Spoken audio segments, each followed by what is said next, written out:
मैं और आशीष बहुत दिनों के बाद मिले थे, सो आज एक्सरसाइज के बाद मिसल पाव खाने का प्लान था। जब हम जॉगिंग कर रहे थे तब रितेश का मुझे कॉल आया, कल रात के इंसिडेंट्स के बारे में बताने के लिए।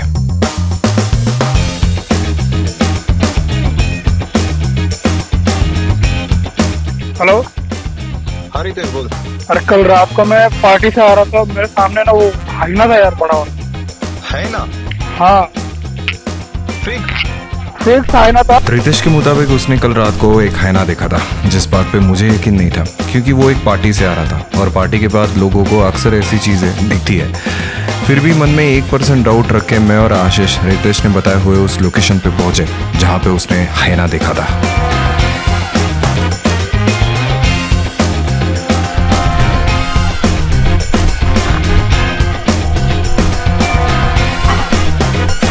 उसके बातों से ऐसा लग रहा था कि उसने सच में हाइना देखा था, और सिर्फ रितेश ही नहीं तो उसके दोस्त ऋषि ने भी उसको देखा था।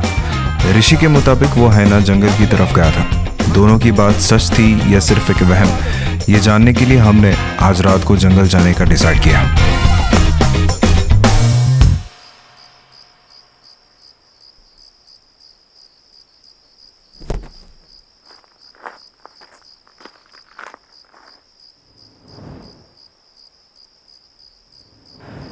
जैसी ही रात होती है, हाइना खाने की तलाश में अपनी डेन से बाहर निकलता है।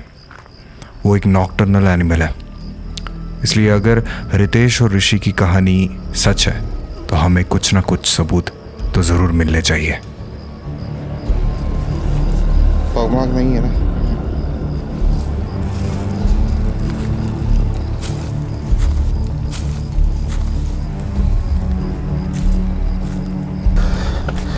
इतना से फ्रेश वाटर बिकॉज एच और कहीं ये नहीं है इस फ्रेश पगमग बिकॉज इसके ऊपर कोई गया नहीं है ना। जो बीच का जो बात है ना, हाँ वो वहाँ से जैसे अगर हमें दिखे हाँ क्रॉस हो जाएंगे, डायरेक्टली कॉल कर दूंगा। ठीक है, तो बताऊंगा उस साइड आ रहे हैं। हाँ ठीक है, तो तुम कॉल करो। immediately थोड़ा ऊपर आ जाओ। ठीक है। हाइना के पगमाग मिलते ही ये यकीन हो गया था कि वो उस जंगल में रहता है। ये सिर्फ अब एक कहानी नहीं थी, तो ये सच बात थी। पर पगमाग उस सच का सिर्फ एक छोटा सा हिस्सा था। उस सच को पूरे सबूत के साथ अगर सामने लाना है तो हमें उसे कैमरा में कैप्चर करना बहुत ज़रूरी था। कुत्ते भौंकने लगे, कुत्ते भौंक रहे।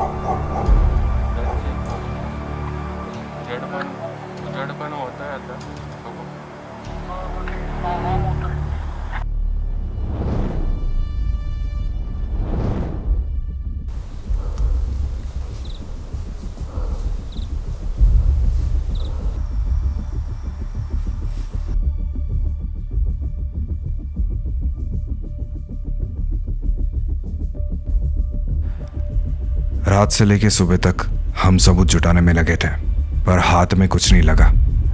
जंगल और शहर की सीमा एक ही थी, इसलिए हाइना अगर खाने की तलाश में शहर में आता है तो उसे जान का खतरा था।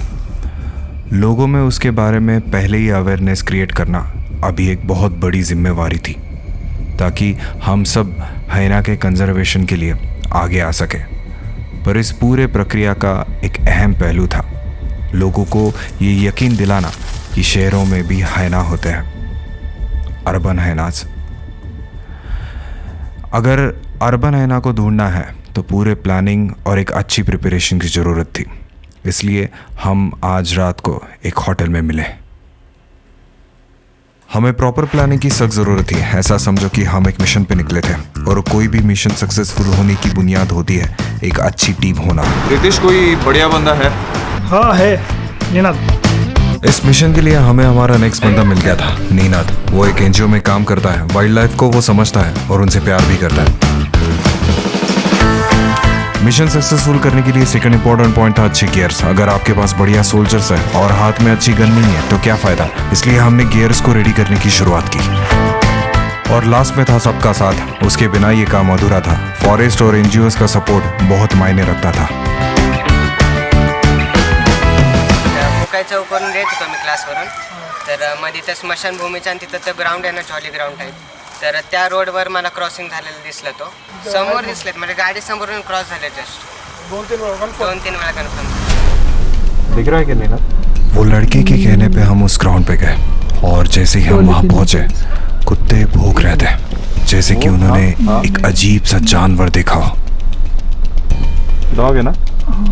डॉग है शायद से। शायद है ना, शायद है ना, है ना, है ना, राइट राइट। किधर है, किधर है? इकडे समोर आहे, पुढे पुढे कार घेऊन पुढे. अरे वो अरे नाही, पुढे इकडे तिकडे झाडापाशी. हा आता त्या साईडला नाही का इथे डोळे चमकतात ते माझ्यासमोर. हा हाय नाही सी टॉर्च मी लावून ठेवलाय ना तो हाय नाही. अरे ते दोन आहेत का? अरे दो है।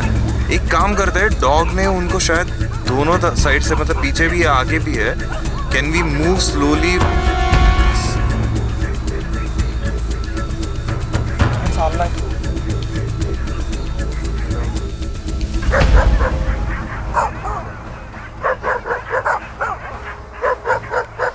ठीक आहे आम्ही येतोय तिकडे. आप यकीन नहीं करोगे, पर हमारे सामने 2 हाइनास थे। उनमें से एक बहुत बड़ा था। आगे चले गए.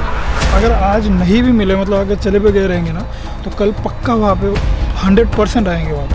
अगर बाई चांस अगर यहाँ से जाते जाते अगर वहाँ पे अगर रोड पे भी मिल गए तो कैप्चर कर सकते. अगर नहीं भी मिलते हैं हाँ तो कल कंफर्म अगर वहाँ एक जगह पे आके हम अगर सेटल हो गए हाँ फिर भी स्पॉट हो जाएंगे.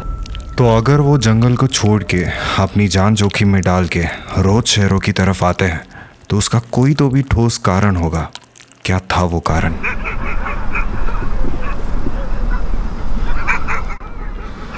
सो गाइस, जो हमें हाइना स्पॉट हुआ था वो इसी पे यहीं पे था और इतना गंदा वाला स्मेल हो रहा है, पूरे कीड़े पड़े हैं. ये एक भैंस या क्या पता नहीं, पर ये पूरा आई थिंक सो 3-4 दिन हुए होंगे और वो कल मे भी कल रात को यहीं पे आएगा. तो हमारा अभी प्लान ये है कि जो हमें दूर से हाइना दिखा था तो हम फिर से इसी स्पॉट पे आके उसका वेट करेंगे. तो ये हमारा अभी तक का प्लान है. एक लक्कड़ लगाऊं तो कुछ तो खा रहा था. क्या खा रहा था? क्या पता. और रोज देखते हो क्या? नहीं, एक ही दिन. एक ही दिन? हाँ. ओके. मंदिर के इधर आता है? हाँ. और खतरनाक था या क्या था? बड़ा था? हाँ. वो कुत्ते लोग पीछे आते हैं. अच्छा, आते कुत्ते लोग भूखते भूखते जाते हैं. तो यहाँ तक कभी तक आया नहीं क्या? उधर नहीं, आप उधर भी ले लो ना, उधर उनको मालूम है आता, उन्हें अच्छा देखते हैं. अच्छा, वहाँ पे क्या? हाँ, ये ऐसे जाके हाँ. पीछे तो कुत्ते रोज भूखते हैं यहाँ पे? हाँ, रोज भूखता है. जब हम लोगों से उसके बारे में पूछने लगे तो ये पता चला कि कुछ लोगों ने उसे देखा था, पर सवाल अभी तक वही था, वो शहरों की तरफ क्यों आता है? फॉरेस्टमध्ये ते हायनाचा रोल म्हणजे की ते तृणभक्षक प्राणी असतात. ते मेल्यानंतर एक स्कॅव्हेंजरचंच काम करतं, म्हणजे एक निसर्ग स्वच्छ करण्याचं काम करतं ते. हायना मरे हुए जानवरों को खाता है तो उससे हमें क्या फ़ायदा? हम क्यों खतरा मोल ले?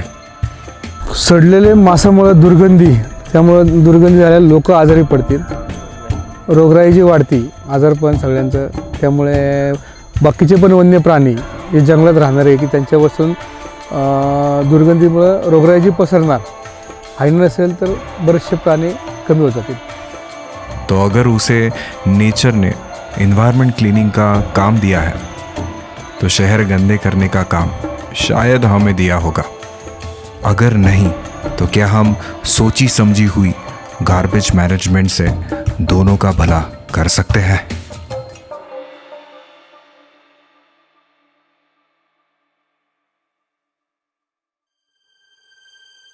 जिस जगह पे हम उसका वेट कर रहे थे वो कोई परियों की कहानी वाले बगीचे नहीं थे. हमारे चारों तरफ मरे हुए जानवर थे, उनकी हड्डियां बिखरी हुई थी, हजारों लाखों रेंगने वाले कीड़े थे, हवा में सड़े हुए मांस की गंध फैली थी, सांस लेना भी एक समस्या थी. So guys, we are waiting for last 2.5 hours. जो हमें कल जो हमको दिखा था, जो बफेलो की डेड बॉडीज़, हम वहीं पे आ गए हैं आज. इसके सामने थोड़ी देर पहले कुछ डॉग बार्किंग हो रही थी पर वो अभी कम्प्लीटली शांत हो गई है। कूड़ा कचरा पूरा मतलब एकदम वर्स्ट जगह है, पर हाइना के लिए सबसे बेस्ट जगह है, तो इसलिए हम इस एनवायरनमेंट में अभी तक रुके हैं। Let's see. समोर हायना आहे 100% हायना। शांत होता शांत होता शांत होता शांत होता शांत होता। रात के एग्जैक्टली 2 बजे हमने वो बड़े वाले हाइना को देखा जो मरे हुए उस बफेलो की तरफ जा रहा था, और बहुत सारे कुत्ते पीछे लगने की वजह से वो ग्राउंड के बैक साइड में भागा।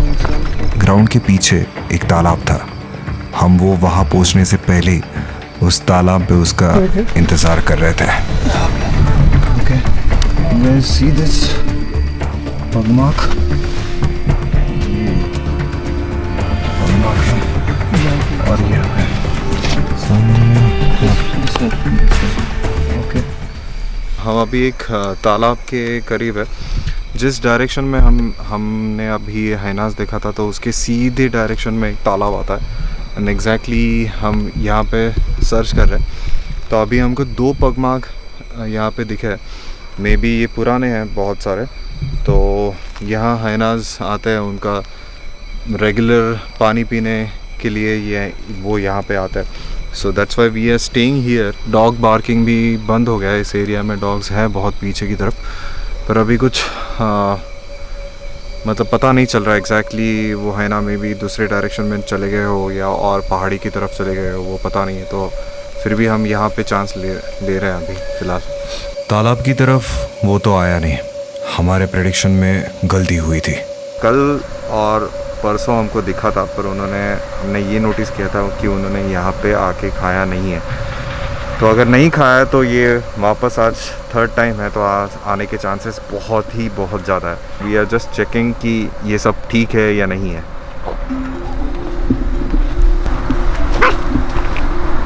ये अपने ऊपर भौंक रहा है? हाँ फिक्स ना? अपने ऊपर ही भौंक रहा है।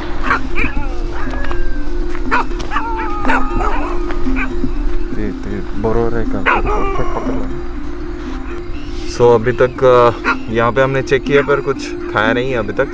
सो मे बी आज यहाँ आने के चांसेस बहुत ज़्यादा है। Let's see.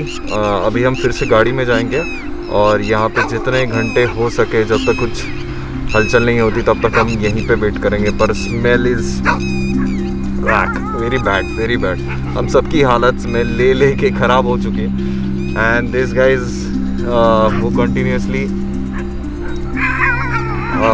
हम डे नाइट बिना सो के ये सब एक्सपीरियंस कर रहे हैं। सबकी हालत ख़राब है और फिर भी हम अभी तक एकदम एक्साइटेड है कि अगर शॉट बेस्ट मिल जाए तो बेस्ट हो जाएगा।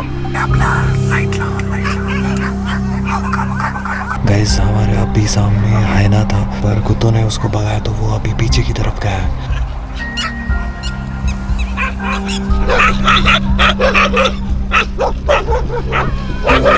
दो बार गाड़ी के आसपास राउंड मार के गया, पर उसको समझा नहीं कि हम यहाँ पे हैं। तो अभी मैं रूफ टॉप पे जा रहा हूँ।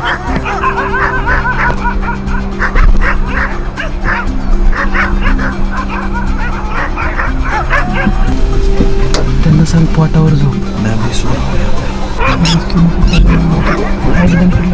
ये हमेशा ऐसे ही चलता रहेगा कि वो आ रहा है, कुत्ते उसको भगा रहे हैं और हमको कुछ मिल रहा नहीं है। We don't know, we have a top gears but we could not able to capture him because light लगाया तो वो भाग जाएगा। We need to think something different.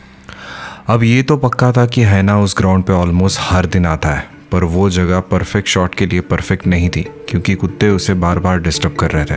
हमें ऐसी जगह की तलाश थी जहां हमें परफेक्ट शॉट भी मिल जाए और कुत्ते भी उसे डिस्टर्ब ना करें।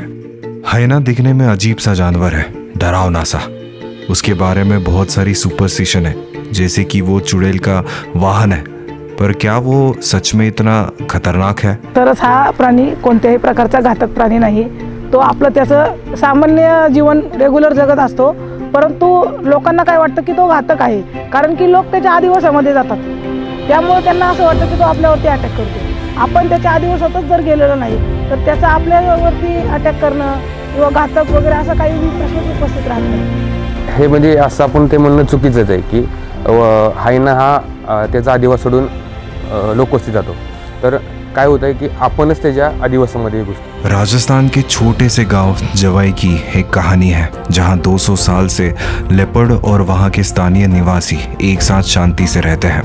आज तक कभी किसी आदमी पे हमले की खबर नहीं आई. अगर हम बढ़ते बढ़ते जंगलों तक पहुंच ही गए हैं तो क्या आने वाले भविष्य में हमें जंगली जानवरों के प्रति अपना दृष्टिकोन बदलने की आवश्यकता है. एकत्र राहू शकतो म्हणण्यापेक्षा राहावंच लागणार आहे. त्याला पर्यायच उपलब्ध नाही. कारण की वनांचा ऱ्हास झाल्यामुळं किंवा हे जे आता शहरीकरण चाललंय, नागरीकरण चाललंय, ही विकासाची कामं, रस्ते वगैरे, त्याच्यामुळं वन्य प्राण्याचा आदिवास जवळजवळ 60% त्याच्यामुळे जास्त डिस्टर्ब झालेला आहे. आणि त्यांना म्हणजे आपल्यासोबत ते पूर्णपणे आपल्यावरच डिपेंड आहे. वन्य प्राणी ही आपली जबाबदारी आहे की जसं आपल्या मानवाला बुद्धी आहे, विचार करण्याची क्षमता आहे, तसे त्यांना आपल्या एवढी हे नाही आहे, आकलन तेवढं नाही आहे. त्यामुळं त्यांचं एक जीवाचं रक्षण करण्याची जबाबदारी आपलीच आहे. आणि त्यांना आता वनांचा ऱ्हास झाल्यामुळं जगण्यासाठी कुठलाही पर्याय उपलब्ध नाही. ते मानवावरतीच उपलब्ध आहे. कारण आपणच शेती करतो, आपणच सर्व जागा सर्व आपणच बळकावलेल्या आहेत. मग त्यांनी काय करायचं, कुठं जायचं, त्यांनी कसं जगायचं, काय खायचं. त्यामुळं आपल्याला त्यांना ॲडजस्ट करावंच लागणार आहे. आणि त्यांना ॲडजस्ट केलं तरच आपण जगणार आहे. जर असेल तिकडे स्पॉट झाला असेल तर आम्ही येतो लगेच. दिन कम बचे थे. हमने अब उसकी तलाश में तेज़ी लाई. स्ट्रैटेजी चेंज करना इम्पॉर्टेंट था तो ही हम उसे स्पॉट कर सकते थे. हर जगह हर कोने में हम उसे ढूंढने लगे.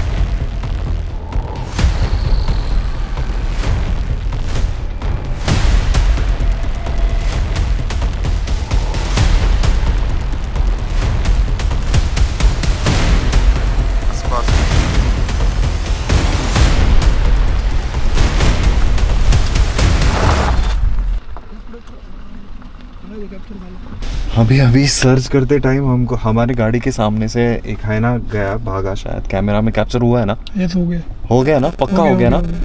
ये पग मार के अभी वैसे भी वो जंगल में चला गया. तो हम वेट करें इधर.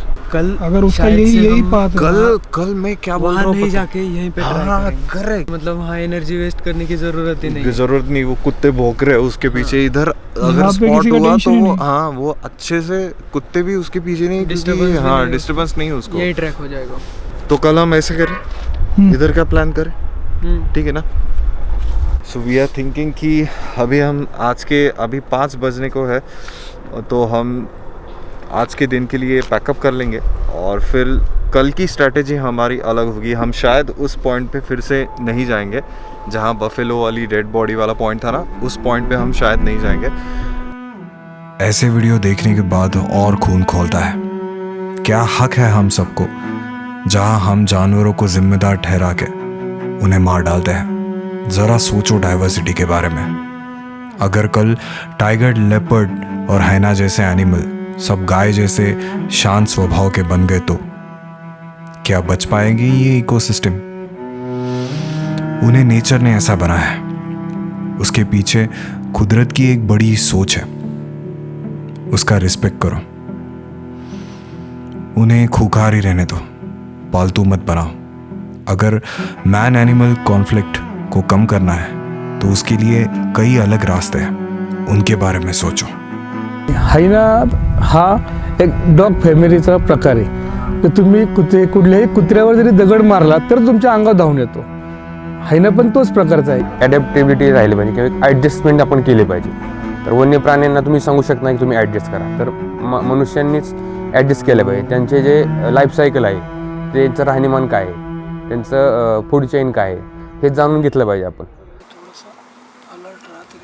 जहां हमने टेंट लगाया था वहां तो वो आया नहीं, इसलिए हमने उसके बारे में लोगों से पूछना शुरू किया.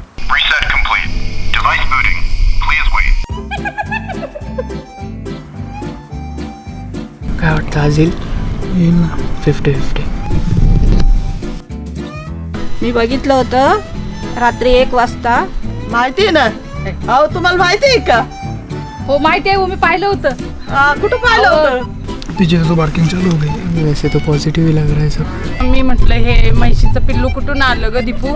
पण कसं आहे आता ते बघितलं तर कोणी म्हणतं पिवळा असतं, कोणी म्हणतं काळा असतं. 9 महिने जब बरसात हुई थी ना. टेरेसवर मी बघितलं. पण मी जाम घाबरले होते. आणि त्याचे डोळे निळे निळे होते, जशी बॅटरी मारून तसे डोळे चमकत होते. आपल्याला भीती वाटते त्याच्यामुळे आपण काही जात नाही एवढं पुढं जास्त त्याच्यावर. 12-1 वाजता रोजच येतं. हो, आम्ही सारखंच फिरत राहतो. त्याच्यावर असे डोळे चमकत होते, त्याच्यावर पट्टे होते. ते अगोदर असं वाटलं की म्हशीचं पिल्लू आहे. माणसावर हमला करतं का? हमला करतं ना. नसाला गवत. अगर वो डेंजरस एनिमल नहीं है, हमारे इकोसिस्टम को वो साफ सुथरा रखता है, तो उसकी संख्या बढ़ाना और कंजर्वेशन करना हमारा फर्ज है. बाकीचे जे रोड आहेत त्या ठिकाणी स्पीड कमी करण्यासाठी आपल्याला तसे फलक लावता येतील. पण हायनाची संख्या वाढवण्यासाठी आपल्याला जे रोड किल होऊ नये किंवा एक्सप्रेस, आता आपल्या भागात एक्सप्रेस हायवे गेलेला आहे. एक्सप्रेस हायवेवरती जर सुरक्षा जाळी लावली गेली असती तर हायना एक्सप्रेस हायवेला जात नाही किंवा कुठलाही वन्य प्राणी एक्सप्रेसला जात नाही आणि त्याचे अपघात होत नाही. वने ही देशाची संपत्ती आहे, त्यामुळं ते साहजिकच देशाचं रक्षण केल्यासारखंच आहे. जसं की मिलिटरी आहे तसंच हे फॉरेस्ट मिलिटरी असं म्हणण्यास काही हरकत नसावी. तर त्यामुळं ही फार अभिमानास्पद गोष्ट आहे की आपण जे काम करतोय ते देशासाठीच करतोय. किंवा माणसाने आपली मानसिकता पहिली बदलली पाहिजे. हे वन्य प्राणी हे वैरी नसून आपले शेजारी आहेत. तर आपल्या शेजाऱ्यांबरोबर आपण जसं राहतो त्याप्रमाणे त्यांच्यावर राहायला पाहिजे. वनक्षेत्र डिस्टर्ब होतं, त्यामध्ये प्राण्यांना असं वाटत नाही की आपण या ठिकाणी सुरक्षित आहोत. त्यामुळं वन्य प्राणी इस्त तिकडे जातात, त्याच्यामुळे शेतकऱ्यांना त्रास होतो, शेतीचं नुकसान होतं. त्यानंतर वन्यजीव मानव संघर्ष हा त्याच्यामुळेच पेटतो. वन्यजीव आणि मानव संघर्ष जो होतो त्याला आपण मानव कारणीभूत आहोत. कारण की त्यांच्यासाठी जे आता कमीत कमी सरकारने जे वनांचं क्षेत्र सुरक्षित ठेवलेलं आहे त्याला सुद्धा आपण जाऊन डिस्टर्ब करतो. काही ठिकाणी काही लोक लाकडं गोळा करण्यासाठी जातात. म्हणजे जोपर्यंत वनांमध्ये मानवांचा हस्तक्षेप आहे तोपर्यंत मानव आणि वन्यजीव संघर्ष हा कमी होणार नाही आणि वन्यजीवाचा हा दिवस सुरक्षित राहणार नाही. तरी माझी लोकांना हात जोडून नम्र विनंती आहे की तुम्ही फॉरेस्ट किंवा वने कुठल्याही तुमच्या गावातला असो, तुम्ही दुसऱ्याच्या पाहुण्यांच्या घरी गेलेला असाल, तिथं आजूबाजूला असो, तुम्ही कुठल्याही प्रकारे तुम्ही त्याला डिस्टर्ब करू नका आणि दुसऱ्यालाही डिस्टर्ब करू देऊ नका. जर तुम्हाला असे काही चुकीचं काम कोणी वनाबद्दल करताना आढळत असेल तर तुम्ही आजूबाजूला वन विभागाला तुम्ही त्याची माहिती कळू शकता आणि एक देशासाठी खूप चांगलं काम करू शकता. धन्यवाद.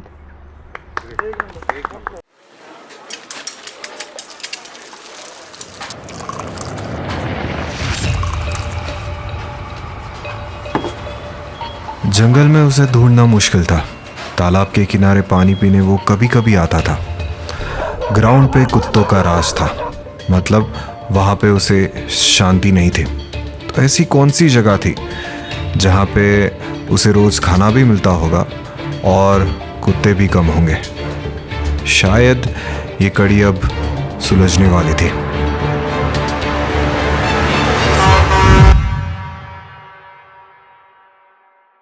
मंदिरापासून 30 गतिरोधक जाताना तुम्ही राईटला जायचं. आतमध्ये गेलं तर थोडासा कचरा पडलेला आहे, तिथून थोडंसं पुढं जायचं. नॉर्मल कुत्रे म्हणजे ते नॉर्मल कचरा आहे ना, तिथं कुत्रे येतं. तिथून पुढं गेलं ना ते तरच म्हणून प्राणी, तिथं फौजी लोक पाण्याच्या बकेटी आणत होतात.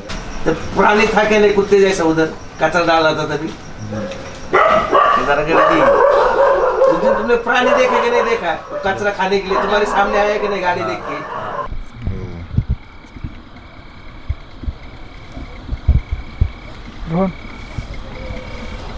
बार्किंग चालू झाली.